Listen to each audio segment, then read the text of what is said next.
आज म तपाईहरूलाई 5 वटा यस्तो टिप्सहरू शेयर गर्न चाहन्छु जसले वृहको स्वास्थ्यलाई फरक पार्दछ। नम्बर 1, पोषणयुक्त खाना जसमा फलफुलहरू, सागपात, ओखर, बदाम, कागती पानीहरू जस्ता पर्दछ।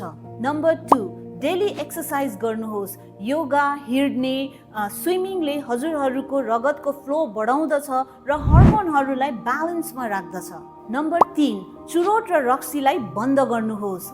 यसले वृहको सङ्ख्या र क्वालिटीलाई घटाउँदछ। नम्बर 4, स्ट्रेस र तनावबाट मुक्त हुनुहोस्। यसले पुरुषको हर्मोनहरूलाई एकदमै इम्ब्यालेन्स बनाउँदछ। नम्बर 5, धेरै तातो पानीले नुहाउने नगर्नुहोस्।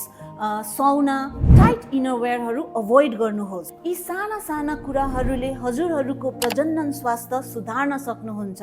थप जानकारीको लागि फिस्टेल IVF एन्ड फर्टिलिटी सेन्टरमा आउनुहोला।